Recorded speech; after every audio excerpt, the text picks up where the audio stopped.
The dawn, a harsh, unforgiving light, offered no solace. For police officer Nam, it merely marked the agonizing passage of another night, a sleepless vigil by the bedside of Tieu Nu, the woman he loved, the mother of his child, Zoe. Her breath, shallow and uneven, was the only sound in the suffocating quiet of their home, a stark counterpoint to the frantic beat of his own heart. A night had passed, a lifetime in the crucible of his anxiety, and still, Tieu Nu remained lost to them, suspended between consciousness and an unknown abyss. Nam, a man accustomed to confronting danger with steel nerves and unwavering resolve, now felt utterly powerless. His hands, usually steady and precise, trembled as he reached for the phone, the cold plastic a fragile tether to hope. He dialed the doctor's number, a silent, desperate prayer forming on his lips. A miracle, he pleaded, just one small miracle to bring her back. To him, to Zoe, to the life they had carefully built amidst the daily grind and the ever-present shadow of his demanding profession. Fear, cold and relentless, had taken root deep within him. The what-if scenarios played out in a terrifying loop. What if she didn't wake up? What would become of Zoe, their bright, curious daughter, without her mother's gentle touch, her calming presence? The thought was a physical blow, leaving him gasping for air in the still room. "Please, Tieu Nu, wake up," he whispered, his voice raw, laced with a desperation he rarely allowed himself to show. "May God bless you. May a miracle happen." He clutched the phone tighter, the doctor's answering voice a lifeline in the overwhelming darkness. "Hello, Uncle Nam. Doctor, please come in here and help me. Doctor, please come inside and help me examine her. Doctor, please sit here. Doctor, please drink some water." His words tumbled out, a torrent of anxiety and exhaustion, as he guided the physician through the modest dwelling, every fiber of his being focused on the prognosis, on the hope of a definitive answer. The doctor, a figure of calm authority in Nam's storm of fear, meticulously examined Tieu Nu. Nam watched, every movement, every subtle shift in expression, scrutinized for a clue, a sign. "How is she?" he finally managed, the question hanging heavy in the air. "Doctor, what happened to her that she fainted?"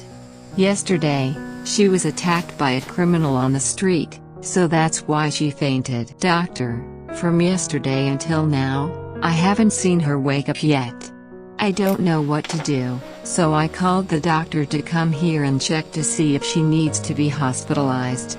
The words were a bitter confession, a stark reminder of the harsh realities that permeated their lives, the very dangers he, as a police officer, was sworn to combat, yet had failed to shield his own family from. The irony was a cruel twist of the knife. The doctor's assessment came, a fragile reprieve. "According to my check, her health is not affected, but she must have been too shocked after being attacked. So she only fainted temporarily. Let's wait 1 or 2 days to see if she wakes up. If she doesn't wake up, you should take her to the hospital so I can check." Nam clung to the words "not affected," a mantra against the lurking dread. But the doctor's caution, the suggestion of further hospitalization if there was no improvement, kept a tight knot of worry in his stomach. The brain, so delicate, so complex, was not something to be trifled with, and the psychological shock of such an assault could be as damaging as any physical blow. In a region where access to advanced medical imaging or specialized neurological care was often limited, the uncertainty was a heavy burden. Many communities, particularly those in developing areas like theirs, relied on the expertise of general practitioners, often stretched thin, and traditional remedies, making complex diagnoses or prolonged recovery periods a logistical and financial nightmare. He knew, intimately, the broader health challenges that plagued their district: endemic diseases, rudimentary sanitation, and the constant struggle for resources that meant even routine medical interventions could be a significant hurdle for many families. Tieu Nu's condition, while not critical, was a stark reminder of these vulnerabilities. Her health is not affected, right? Nam pressed, seeking absolute reassurance. Her health is also affected, but it's only a little bit, so it's not a problem. Here to take care of her. The slight contradiction in the doctor's words did not escape him, but he chose to focus on the overall message of non-severity. So do you need any medicine? The doctor has it. Let me prescribe you a prescription. You go buy it for her later. Today I came here, I didn't bring any medicine with me. So you go to the pharmacy to buy it for her. The doctor's practicality cut through the lingering anxiety. A prescription, a tangible step towards recovery. Okay, let me stay here to take care of her.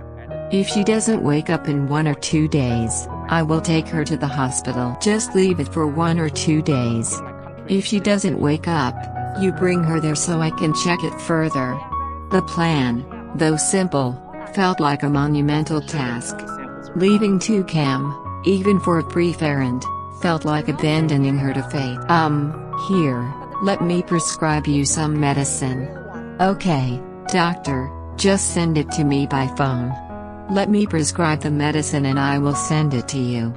I just prescribed the medicine and sent it to you. Take a look. When you have time, go buy the medicine for her. If she wakes up, remember to feed her well and give her medicine. After 1 or 2 days, she will gradually recover. The doctor's instructions were clear, a roadmap to recovery. Nam nodded, absorbing every detail. Okay, let me go buy the medicine. According to the doctor's prescription, remember to feed her well and then take the medicine. Yes, if there's nothing else, I'll go home. If she doesn't wake up in 1 or 2 days, remember to take her to the hospital so I can check her again. A final, somber warning, underscoring the delicate balance of hope and vigilance. Yes, I will monitor her. If anything happens, I will call the doctor. If anything happens, please contact me. If she shows any unusual signs, please contact me immediately. Yes, I will monitor her. If she shows any unusual signs, I will call the doctor immediately. Or take her to the hospital right away. Yes, if she shows any strange signs, please take her to the hospital. Let me check. Yes, I will do as the doctor says. If there's nothing else, I'll go home. Yes, doctor, be careful. With a respectful nod, the doctor departed, leaving Nam alone again, the weight of responsibility pressing down even heavier. The prescription, now a series of characters on his phone screen, seemed to mock his dilemma. How could he leave? Tieu Nu lay vulnerable, still as death, and the thought of her waking to an empty house, disoriented and alone, was unbearable. His police work had often demanded such impossible choices, pitting duty against personal safety, but this felt different. This was his heart, his home, his future, lying fragile before him. The answer, though reluctantly arrived at, became clear. He couldn't go. He needed help. There was only one person he trusted implicitly, one man who would understand the urgency without question. Now, here she is. I can't leave her at home alone to go buy medicine. Now I'll call Mr. Tieu to see if he's busy. I'll ask him to buy some medicine and bring it here. For her. Hello, Mr. Tieu. Yes, it's me. Are you busy? Are you free today? The voice on the other end, Mr. Tieu's, was gruff but friendly, instantly recognizing Nam's strained tone. What's wrong, Uncle Nam? Are you at home? Nam took a deep breath, trying to steady his voice. Yes, I want to ask you for a little favor. I don't know if it's okay or not, but whatever it is, just say it. Mr. Tieu's immediate willingness to help, without a moment of hesitation, was a balm to Nam's frayed nerves. It was a testament to the strong community bonds that characterized their small, rural district, a place where neighbors were often the first line of support, where mutual aid wasn't just a concept but a lived reality, especially in the face of adversity, be it natural disaster or human malevolence.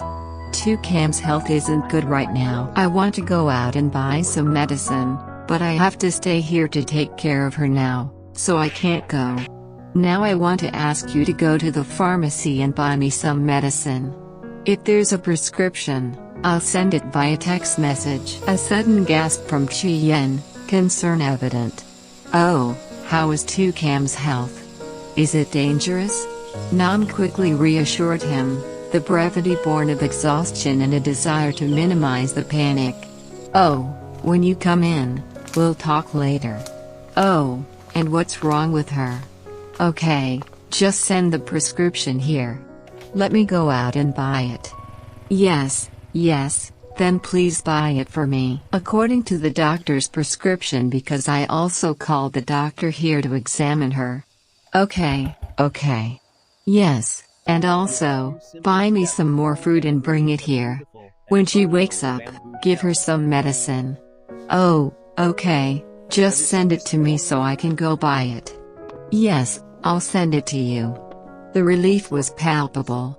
Chien, ever dependable, was on his way. The small act of asking for a fruit, a simple gesture of nourishment, spoke volumes of Nam's hope for Toucan's recovery.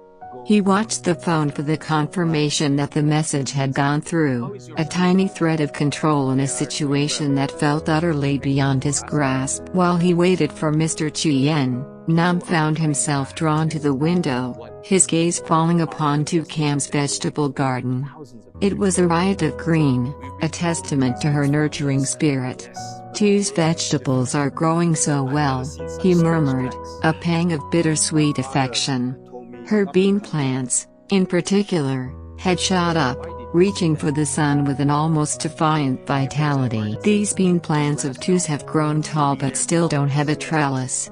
I have to hurry up and cut down some trees to make some trellises for her. If the beans grow too high, they will all fall down. If I don't make a trellis now, in 1 or 2 days they will all fall down. The task, mundane and earthy, offered a momentary escape from the sterile anxieties of the sick room. It was a small act of control, a tangible way to protect something she cherished, a symbolic mirroring of his desperate desire to shield her from harm. He knew Toucan, even in her incapacitated state, would worry about her garden. It was her sanctuary, her contribution to their household, a source of fresh food and a connection to the earth. The thought spurred him to action, a promise he made to himself, to her. Toucan is not in good health now. I will hurry up and make some trellises for her. It was a quiet vow, a way of reaffirming life and continuity in the face of potential tragedy. A rustle at the door announced Mr. Chien's arrival, breaking the somber silence. You can also do it. Are you a specialist? What are you doing? Chien observed Nam's focus on the garden, a gentle tease intended to lighten the mood. Come in and have a drink, I'm looking at some of Tieu's vegetable garden. Come in and sit down. Go quickly, please. Go out and buy some medicine and fruit. Nam waved him in, the urgency returning to his voice. Chien, however, was clearly more concerned with Toucan's immediate condition. How is her condition? He asked, his voice softening. Nam recounted the doctor's visit, reiterating the assessment, the mix of relief and lingering concern. Her health condition hasn't been affected yet, but she's temporarily fainted. I don't know if she'll wake up in 1 or 2 days. I'll ask you to buy a prescription. If she wakes up, I'll give her some medicine. If she doesn't wake up, I'll have to take her to the hospital for the doctor to check her and monitor her further. So today, I asked the doctor to come and examine her, right? Yes, I asked the doctor to come and examine her. The narrative paused, the two men sharing a moment of quiet reflection. The shared worry for Tieu Nu a palpable presence. The doctor said that her health condition has been affected a little bit, but it's not that significant. If she wakes up, she'll get better quickly. Come drink some water. Nam offered a glass of water, the ritual a brief respite before delving into the grim details of the incident. What happened to Tieu's condition? Chien pressed, needing the full story, the context for this sudden calamity. Nam took a deep breath, the memories of the previous day, the blur of the chase, the sickening realization, washing over him. The other day, our police force was on duty and busted a smuggling ring. The words carried a heavy weight, instantly shifting the atmosphere. This wasn't just a random act of violence, it was a consequence, a brutal ripple effect of his dangerous work. Smuggling. The word itself conjured images of shadowy figures, clandestine routes, and the corrosive influence of illicit trade on their community. You guys also chased them and caught one name, but before that moment of capture, unfortunately, at that time, Tieu Nu was passing right where the criminal was running, so they took him hostage. So Tieu Nu was hit in the back of the neck, so she must have been scared and was hit hard, bro, so she fainted. The raw details of the attack poured out, Nam's voice tight with a suppressed anger and a profound sense of injustice. Tieu Nu, an innocent bystander, caught in the crossfire of his duty. The swift, brutal blow to the back of her neck, the shock, the collapse. He had rushed her home, the image of her limp body seared into his memory, and immediately called for medical aid. I also brought her here and then invited the doctor here, but the doctor said that her health would not be affected much. She must have been too scared and was hit too hard, so she brought Ra to this matter. The doctor's words were a thin comfort against the gnawing guilt. I also asked you to buy some things because now that I'm here, I don't dare leave her alone at home to go out. I'm afraid she'll wake up like that. And to cook food for her. Here there's no one to ask, I can only ask you to help me buy some things to bring here. You told me from the beginning, if there's anything necessary, just call Joan. Okay, so now that I'm here, I can only ask you, I don't know what to do, bro. Nam's vulnerability was evident, stripped bare by the crisis. He, the pillar of law and order, was now reliant on the simple kindness of a friend. Chien listened, his face etched with understanding. So those criminals caught her. How to handle it now? They are still being detained at the station. The comrades there have already resolved it, brother. The operational details, cold and impersonal, were a stark contrast to the personal devastation they had wrought. The smuggling ring, a complex web of illicit activities, was a persistent threat in their region. This wasn't just about a few desperate individuals, it was about organized networks preying on economic disparities, exploiting porous borders, and often fueled by international demand for contraband, whether it be exotic timber, rare wildlife, counterfeit goods, or even narcotics. These networks often leveraged local populations, turning them into unwilling participants or silent observers through intimidation or economic incentive. The impact on local economies was devastating, siphoning resources, undermining legitimate businesses, and fostering an environment of fear and corruption. Now that Tieu Nu is like this, I also asked for leave to stay here to take care of her. That matter at the agency will be handled by other comrades, but this time in this area, security seems not to be very good.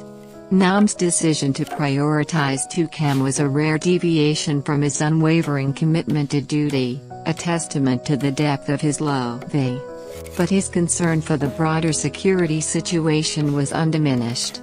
Yes, I see it is very chaotic, so I have to deal with it. How to make it serious? Chien acknowledged the rising tide of lawlessness, a worrying trend that impacted everyone. The police force, already stretched thin, faced an uphill battle. Yes, now those lines will have to be slowly for the police force to catch them because they have many schemes and tricks, brother. So, during our working time, it was very difficult for us.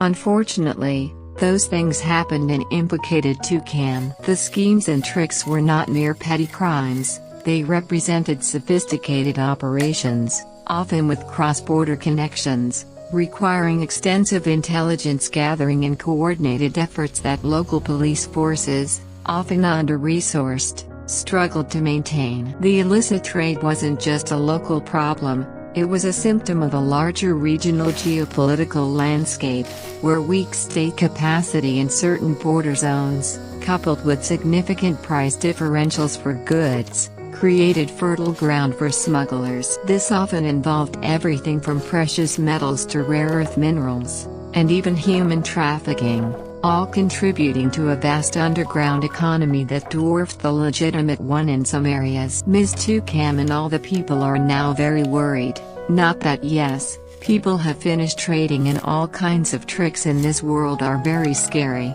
Yes, now we are also trying to get more people to destroy them all. Right now we have only caught one person. Comrades, please report that one person has escaped with the goods and only caught one person with the money. Now we have to temporarily detain them and investigate further to destroy this network. The frustration in Nam's voice was clear.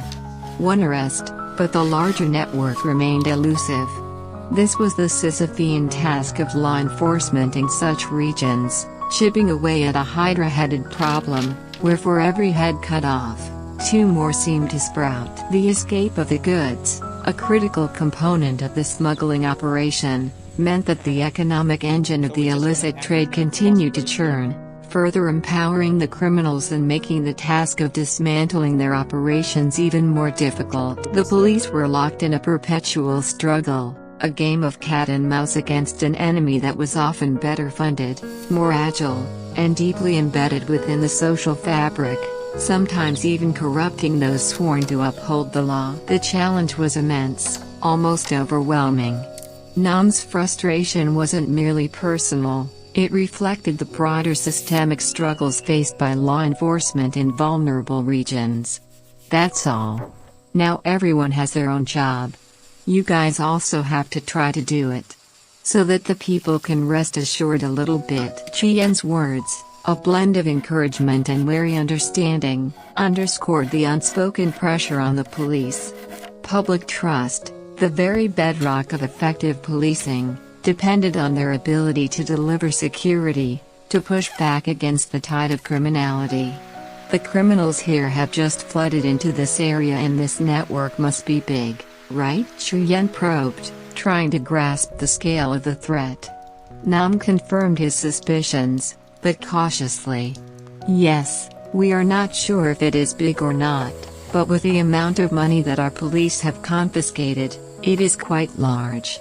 As for the amount of goods, we have not caught them yet, so we have not investigated yet. The confiscated money, a tantalizing glimpse into the financial muscle of the syndicate, hinted at vast operations, perhaps even international connections.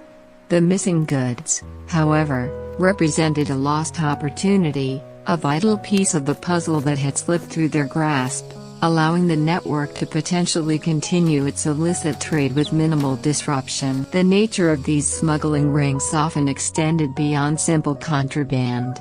In many developing economies, they intersected with various forms of illicit finance, money laundering, and even human trafficking, creating a shadow economy that could rival legitimate commerce. These networks often thrived in areas with weak governance, high unemployment, and geographical features like dense forests or long, porous borders that facilitated clandestine movement. Their activities destabilized local economies, siphoned off potential tax revenues, and often led to violence and corruption, eroding the fabric of civil society.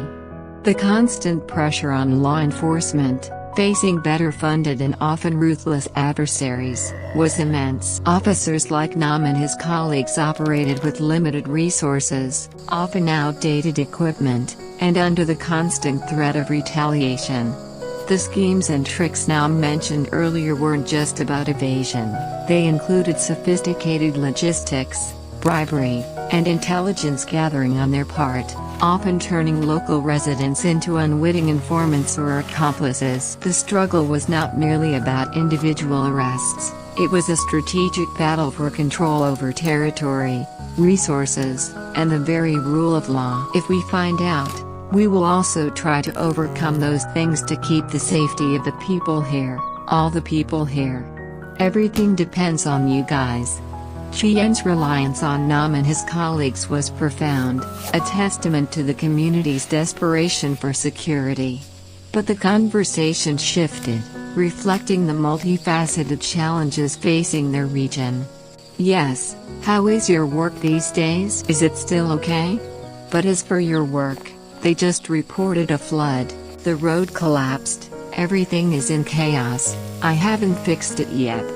Chien's personal struggles, exacerbated by recent natural disasters, painted a picture of a community constantly battling on multiple fronts. The mention of the flood and collapsed roads was a stark reminder of another, equally devastating, force at play: climate change and its increasingly severe impacts. Their region, like many others globally, was becoming more vulnerable to extreme weather events.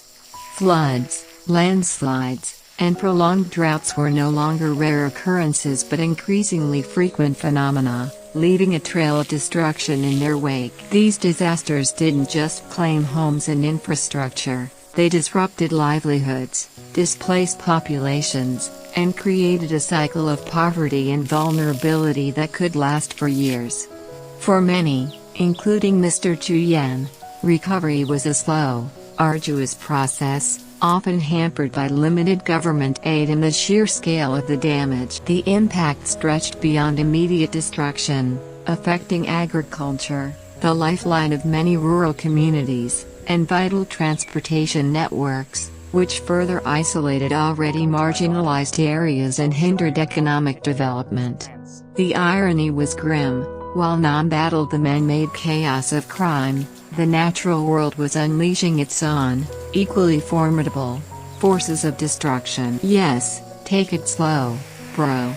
Now, the recent natural disaster was also severe. Many people lost their homes and the government is now dealing with the state's infrastructure projects, but they haven't finished handling them yet. Like landslides on the road, the communes still haven't fixed those things, so just calm down. You just make a declaration and send it to the committee to see if they have any policies to support you. Nam offered what comfort he could, acknowledging the systemic issues that plagued their collective recovery efforts. Government bureaucracy, often slow-moving and underfunded, struggled to keep pace with the escalating frequency and intensity of natural disasters. Infrastructure projects, crucial for rebuilding and resilience, were frequently delayed or inadequately resourced. For individuals like Chien, navigating the complex web of disaster relief applications could be a frustrating, exhausting ordeal. The other day, you did it, you also sent it. The comrades on the inspection side also said to consider it. Yes, just fix it gradually. What can you do? The last few times were natural disasters, so too much was lost, so the government hasn't had time to confirm it yet, bro. That's right, many places, not just one place. The conversation highlighted the common struggle, the shared burden of the community grappling with forces beyond their immediate control. It wasn't just Chien, countless families across the region were in similar